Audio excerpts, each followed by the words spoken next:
Welcome to today's Explainer. We're diving straight into how three seemingly totally disconnected stories from this past Memorial Day weekend actually reveal a massive shift, really the rapid maturation of the entire financial technology sector. We're going to look way past those shiny app interfaces you're used to and dig right down into the actual plumbing of modern finance. Because what happens behind the scenes is often so much more fascinating and definitely more consequential than what's just popping up on your screen. So here's our roadmap for today. 1. The Memorial Day catch-up. 2. Webull's secret infrastructure play. 3. Revolut's Dogecoin debit card. 4. The sponsor bank warning. And 5. Growth meets compliance reality. Let's jump right in. Section 1. The Memorial Day catch-up. While a lot of us were, busy firing up the grill this past weekend or trying to decide whether to bring potato salad or just show up empty-handed, the fintech world was quietly shifting right beneath our feet. 3 crucial stories broke, and together they tell this singular narrative about growing up in the financial sector.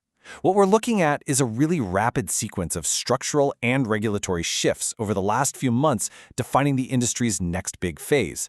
We go all the way from the last major regulatory action in late 2025 right into this crazy flurry of structural upgrades this spring. You've got Revolut locking down a full UK banking license in March, Webull securing vital clearing approvals in April, and then bam, a sudden regulatory reality check in May. So let's break these events down, starting over on the trading side.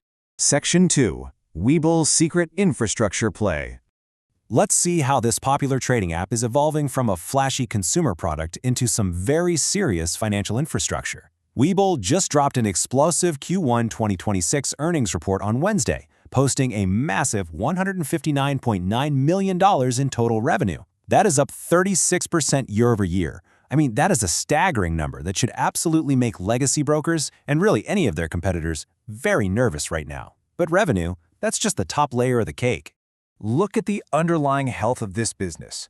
Customer assets hit $24 billion. That's a 90% year-over-year surge. Equity notional volume hit $261 billion.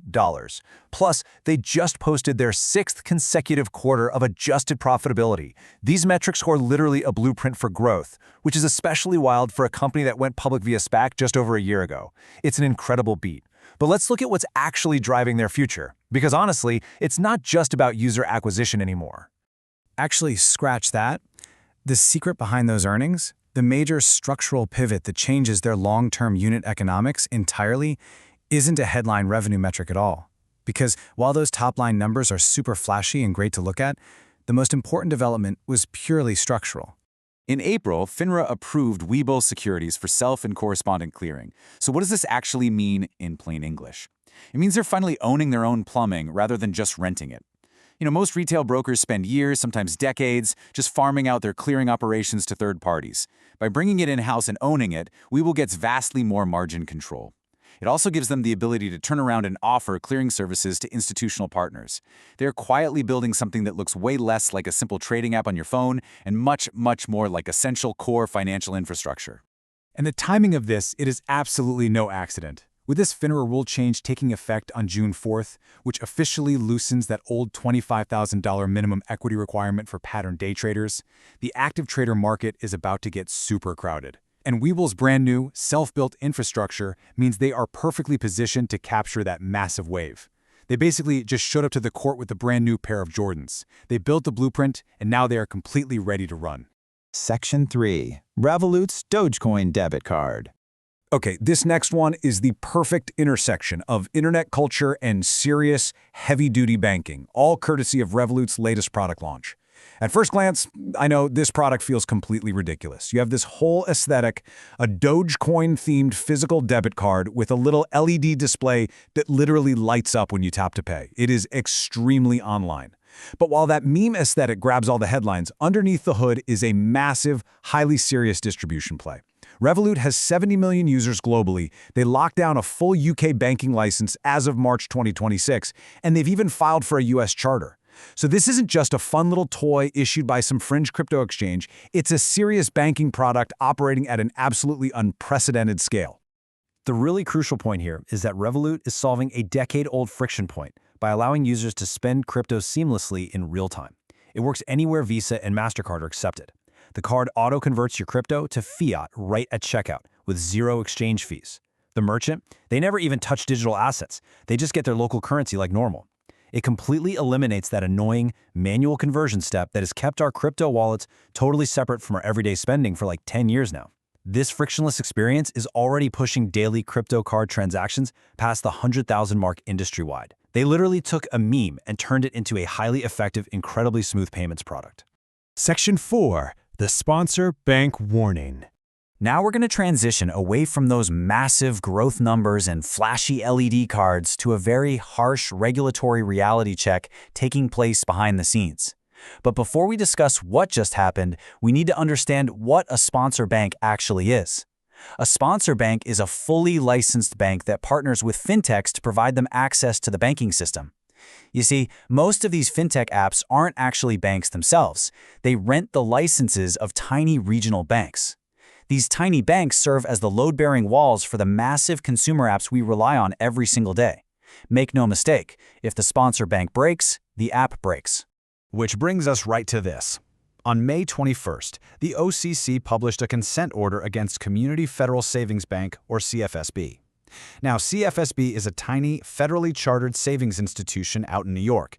You probably don't know their name, but get this. They power Revolut's U.S. operations. They power Crypto.com. They have positioned themselves as the absolute go-to partner for hypergrowth fintechs that larger, traditional banks simply won't touch.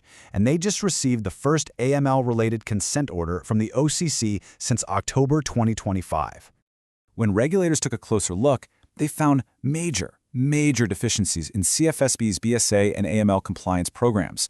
They found violations of suspicious activity reporting rules and total failures in information sharing under the USA Patriot Act. The core issue here? The bank's compliance program simply failed to scale with the massive, crazy payment volumes being generated by their hypergrowth fintech partners. That sponsor bank model works great for generating revenue, right up until the regulator shows up at your door. And this quote right here perfectly captures the core sponsor bank dilemma. The fintech gets the growth, the bank gets the examination. It's a vital warning shot that everyone downstream of CFSB, and frankly any fintech currently riding on a sponsor bank charter, needs to pay attention to immediately. Because compliance doesn't care about your year-over-year revenue growth. Section 5. Growth meets compliance reality. Let's tie all of these pieces together to see what this really means for the fintech ecosystem as a whole. What's the grand takeaway from this Memorial Day weekend data drop? Well, these 3 steps show the clear maturation arc of modern finance. Step 1 is where you achieve that explosive app growth, like Webull's 90% asset surge or Revolut hitting 70 million users. But, you can't stay there forever. Step 2 is graduating to owning your infrastructure.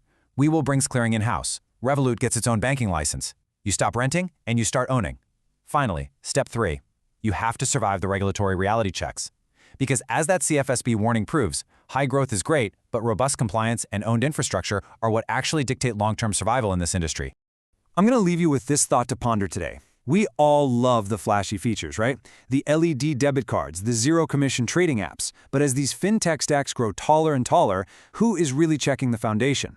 Because as these companies build bigger and faster, the strength of their underlying plumbing will be the ultimate test of whether they reshape finance or just completely collapse under their own weight. Thank you so much for joining me on this explainer, and I'll catch you next time.